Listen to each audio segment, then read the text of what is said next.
Drone, your fingers, 1000 FPS. Let's go.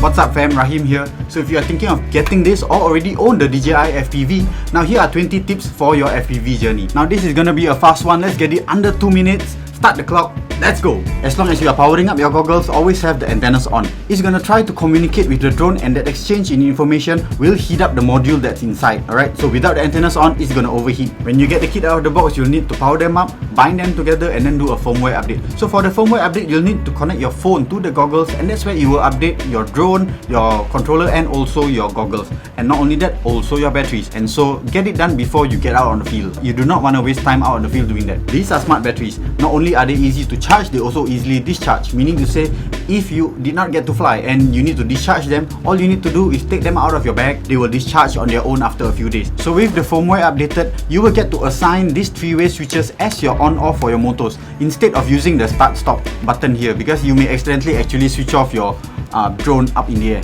That's gonna give you a bad day. This is the most important thing I need to tell you. There is absolutely no reason for you to have the props on and powering up the drone. We can avoid accidents from happening. These blades are sharp, they can cut, they will cut, and so if you are powering the drone in your house, take off the prop. Unless of course you need to cut sausages, then I guess that's fine. You carry on then. The DJI FPV has something called turtle mode. In case it lands and flips over on its head, then you can always activate it. You need to assign it to button C1. Pressing it will then cause it to upright itself. In the menu of your goggles, there's something called Crosshair. You'll want to switch that on. It's gonna put a cross in the middle of your screen, and that's gonna help you see whether the drone is pitched up or pitched down in comparison to where the horizon is. Also in the goggles menu under safety, you'll need to set your return to home RTH, altitude of the drone, right? For situations like Singapore, maximum is gonna be 60 meters. You may not want the drone to rise up 60 meters. For example, like let's say I'm flying under a bridge, I'm just cruising along. I do not want it to return to home at 60 meters because it's gonna rise, it's gonna hit that bridge, and then it's gonna crash. Okay, so you'll want to set that RTH height according to the situation at hand. So the DJI controller by default is on mode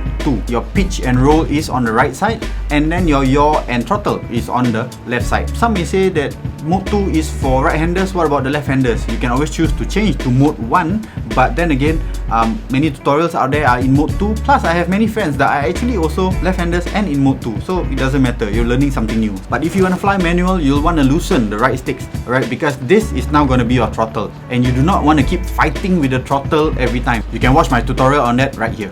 So on the controller, there is your normal, sport, and then manual mode, right?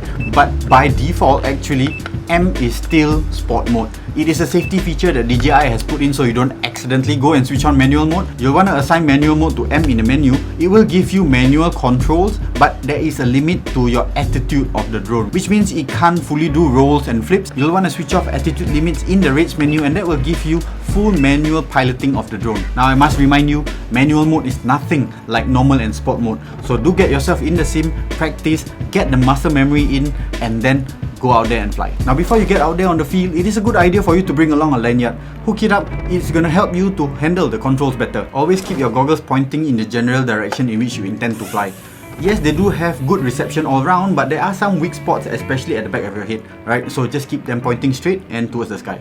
The controller does come with a panic button. As part of your flight checks, test it out. One is that you know that it's working. Two is also that you'll get familiar to where it is in case you need to press the button. In FPV, there's no way to maintain line of sight of the drone. So your option here is actually you can connect up an external view from your goggle to your phone, and that's where a friend could like be your spotter, and he could not only maintain the line of sight of the drone for you, and also he could like be a pilot, a co-pilot, advise you on how you're flying and all that. So it's an available option, make use of it. So many have asked me this, and my answer is yes, it is fine for you to actually land in normal mode, right? There's no need for you to land in manual mode. You can just switch it from manual to sport or normal mode and then land as is. So you may be standing out there on the field feeling like a champ, having the goggles on, fly for your first time.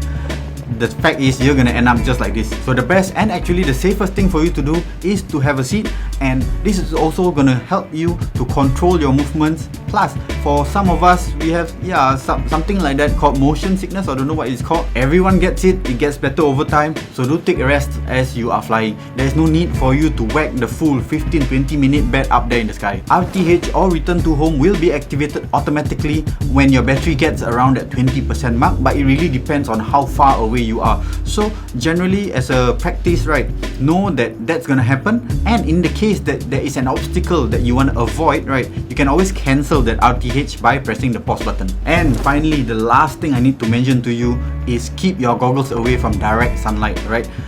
Take it like a magnifying glass that it is gonna take the sun rays and it's gonna focus it on the screen of the goggles, and that's gonna leave burn marks, right? So once that happens, you're gonna have a bad day. So always keep it face down and away from direct sunlight. I'm pretty sure that did not meet 2 minutes, but it's alright, it's all good. I'm gonna continue flying. Like, share, subscribe. Pilots, as always, I'll see you in the skies. Peace.